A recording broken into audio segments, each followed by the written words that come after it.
my list to tackle is going to be finishing up the actual plumbing. Everything is good up until the water heater. So I'm gonna install the water heater plumbing bits and pieces. And I really want to show this part because I looked at so many videos online, Googled it, and I did not know how to find out like where I get this information. Like I have no idea how to connect the water heater. Quick update as well for the solar panels. Ever since I got the 2 extra ones, I stay on 100. I also started parking more underneath the sun. As you can see, it's coming in. So I'm not underneath trees. It's also fall, so all the leaves are gone. So nothing for it to stop hitting my solar panels. And there's even like leaves and stuff up there on top of them, and they're still charging just fine. But I've been keeping my fridge on all the time as well.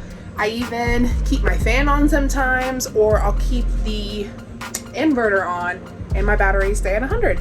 So I'm super excited about that. I really want to test it out on big stuff. So one of these days I want to like leave the water heater on or plug in a TV, you know, bigger items that take a lot more energy, just to see how it goes. First thing, I want to go over what water heater I bought. I originally assumed this was both electric and propane, but that doesn't exist. So when I got it in the mail and noticed that it was electric only, I thought about it and I said to myself, that's fine. I won't be powering that many things in the bus anyway. A lot is 12 volts, so I thought this was acceptable. So I went with an electric water heater. There we go. It is 120 volt and my little plug is back there. The wattage is right here.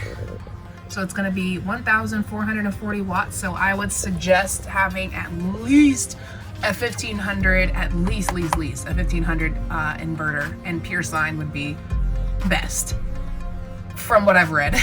But I have a 2000 watt inverter, so that's perfectly fine. And of course I have 120 volt in here. It is a 2.7 gallon and it is, what was I going to say? Yeah, 12 amp. So the PSI is 150 as well, and apparently it heats up very nicely, has great reviews on Amazon, and yeah, this is what I went with. I also saw a lot of other people have this in their bus and van, so I thought if they're using it and it's fine, then it's fine. So what we're gonna do is go over how to connect everything. So let me just say for now, that is my main line going all the way back to my actual water heater. So that's what this piping is right here. Then we have our shower lines coming in over here that are going from the back of the stove over there. So our sink lines have not been installed yet. Obviously the sink isn't in, so we don't need those at this moment, but we will have a T going to the sinks, or T's going to the sink. So let me go get all the fittings and stuff and show you how it's gonna go. So the first thing I did was got some female couplings, and these are straight couplings. I had elbows at first, and Mike told me it'd be better to use straight, so of course I wasted money, but it's fine. The next thing I did was got my little, I think it's called Teflon tape or something like that, and put it around the male bit on the actual water heater, and then twisted these on as tightly as they would go by hand tightening. Now I just went to the shop to get this like adjustable wrench thing, so you can set it to whatever. And now I'm gonna go ahead and tighten these up. Okay, so I couldn't get it to the very bottom. As you can see, I kind of got it closer on the cold side, but I think I put too much Teflon tape. Either way, I tightened it literally as much it would possibly go. Like there's no way of this being any tighter than it is. So that's all that matters. As long as water can't find any way to escape, you're good to go. So I'm gonna leave it like this. Obviously, we'll do a water test later on in life and figure out if there's any leaks or anything like that. But literally all my strength was put into this and I can't tighten them anymore. So I'm gonna say those are good. I also wanted to show you the bracket that it came with. So this is it, just chilling in the back. Mike installed it last time, and it is going through this 1/2 inch and into the 2x2 that was framing the windows out in the beginning of the build. So it's super secure, super strong, and then on the back it literally just hooks on there like it just clips on super easy to take off and put back on.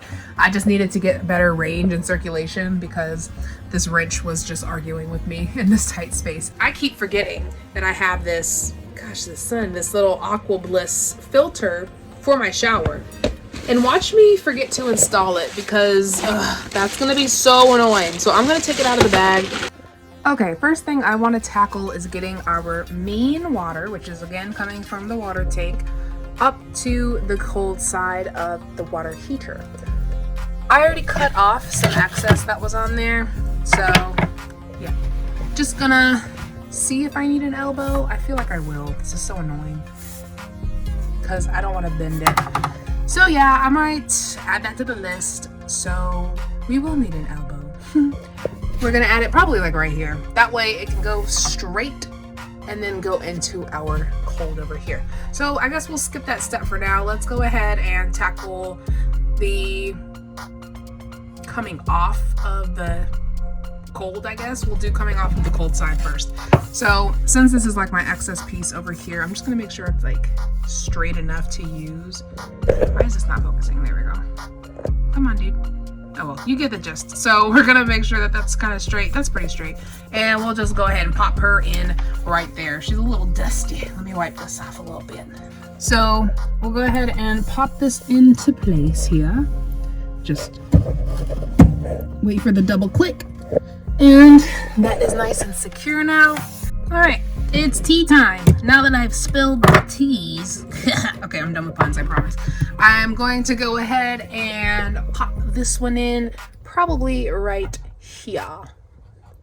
And then it's going to connect to the main over here, which is this pipe right here. This is still our main that's coming out of the corner. So it'll connect to the main, then it'll go up, and we'll go from there. So let me just cut and pop this in. Okay, so we have our tea here. And once I have my elbow, it'll go right into there because I really don't want to bend this. So next is going to be another PEX going up. So we can go ahead and pop that down. If I can.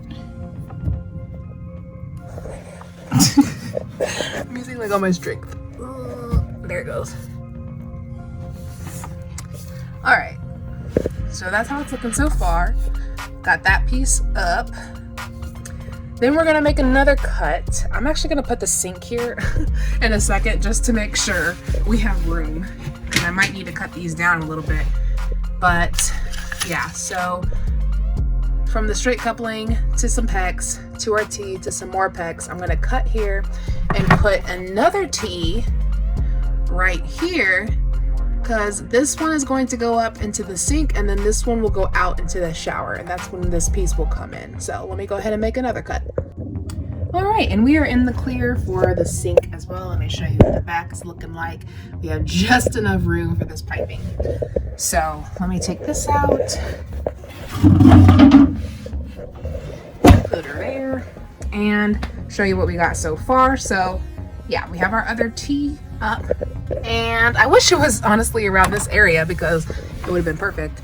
So now it's gonna kind of slightly come up a little bit and go in there. Yeah. Okie dokie. So we are all hooked up to our shower. So our shower is officially connected to the cold line of our water heater. Woohoo! So again, I still need to go get the elbow for this part, and then all of our cold will basically be done. It'll just need to go up into the sink from here, and I still need to find an adapter for that. My sink line thing, I don't know what to call this, but this braided tubing is super small, so I'm going to need a connector bit for this to fit into the lines, because these are all 1/2 inch and this is like, I don't even know, 1/4 inch, I guess. But yeah, so we'll pause on the main going into the cold and the cold going into the sink. Next, let's go ahead and tackle the heat. Bring on the heat. So because I'm really paranoid about this being so bent, I wanted it as straight as possible. So I went ahead and disconnected this bottom piece from my first tee just so I can cut down the middle tubings really quickly. And to do that, I just used the Shark Bite disconnector, goodness gracious, piece that they sell separately anywhere, honestly. And it was about $3 or something. But It's super hard to use. You have to use like all your strength. But basically you put it where you want this to disconnect. So I want it to disconnect here. And then you pull from this side with all your might. So let me do that. Okay, so as you can see, I did cut off these little extra pieces here. So it's a lot shorter and a lot straighter. So I am happy with that. I could get it down shorter, but my goodness, that was a lot of work just getting it to that point. So I think it's good, and it also gives me some more headroom with the sink. Okay, so basically I cut off about this much, which is perfect. And how I kind of looked out for how far it needed to go was just pushing up against this and being like, oh, okay, that should be fine. So yeah, cut this much off. So we'll go ahead and pop this one in. Again, I look for the straightest side to use. I'm gonna use that one. I'll probably cut this a little bit. Okay, so there's our cut, and then we'll go ahead and pop this one in. I don't know why I wasn't doing that earlier. Hold up, get my sleeve. There we go. Double clicking in this B. And I always try and leave a gap, just because if any reason I need to disconnect, my disconnect piece actually fits. You know what I mean?